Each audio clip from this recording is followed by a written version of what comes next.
So, once again, welcome to The World Conquered, a Christian podcast designed for the purpose of helping to strengthen the Christian mind against the attacks, those very vocal attacks from the atheist, humanist, evolutionist, and the ungodly who seek to gain an upper hand, and perhaps they have gained an upper hand in some cases because much of the church has lost her theological mind. Well, I hope to help bring that theological mind back to the church by making use of the great men and their minds that God has given the church over the years, those men who have hammered out the doctrines and theology and have sometimes given their lives for the preservation of those very things.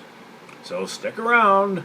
I hope to help do those very things. Once again, welcome to The World Conquered.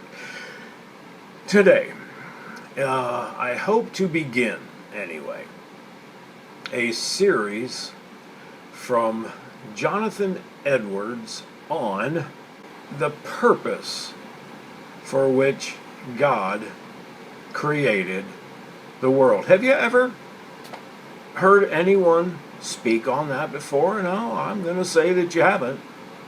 I hadn't until I came across this article. Who's going to talk about that?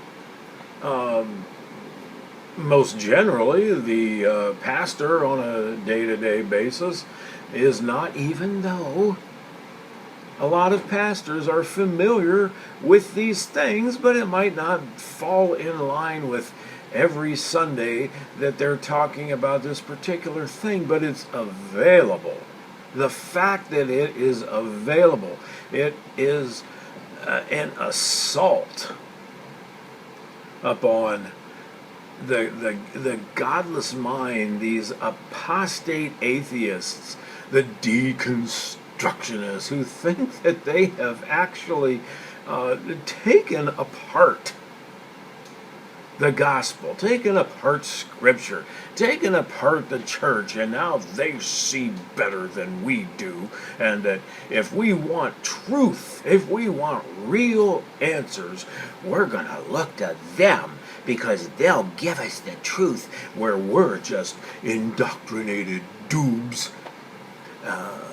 incapable of understanding these things until they come trotting along and they give us the goods. And nonsense.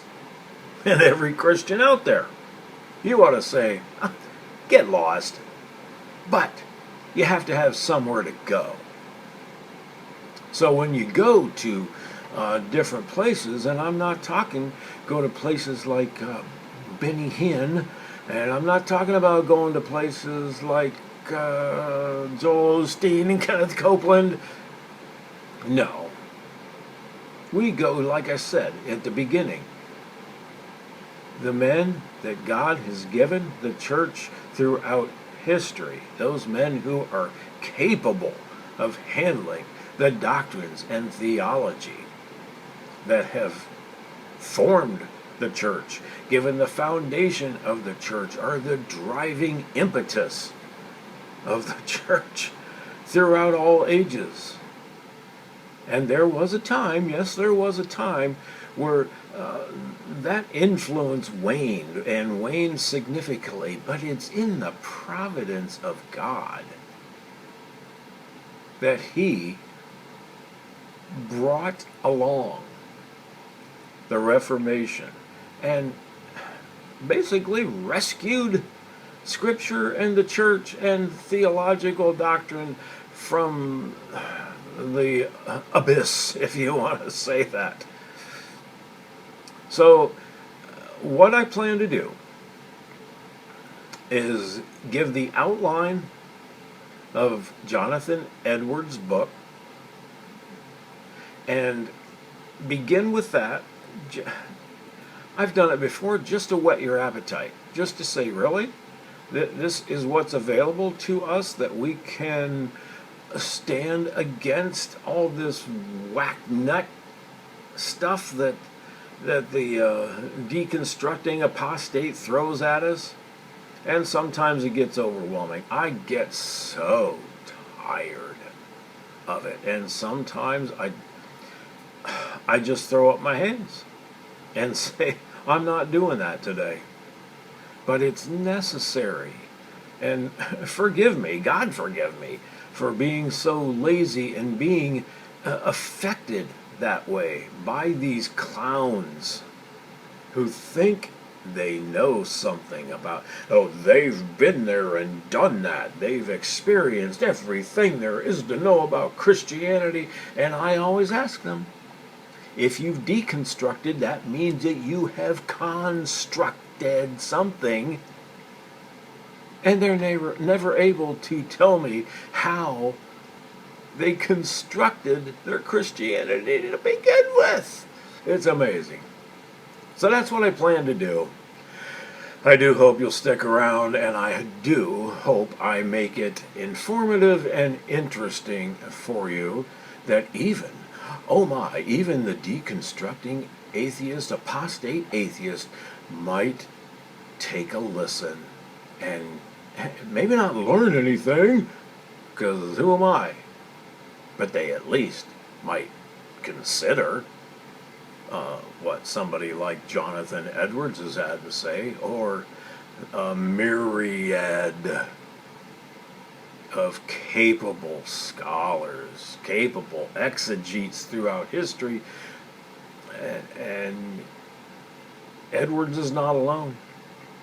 They admit they're standing on the shoulders of giants just like we do. I refer often to Owen, John Owen, just a massive intellect, and I do. These guys, they have never either heard of him or never even bothered to read him, because he tears them apart, and it's not on purpose. He doesn't set out to do it. It's just the things that he addresses that they address, and you can see such a stark difference. John Owen is a master exegete and a prodigious mind to say the things that he does, to write the things that he does, and he deserves our attention, just as I hope Jonathan Edwards does. So that's where we're going to go, and we'll see you there. Thanks for watching The World Conquered.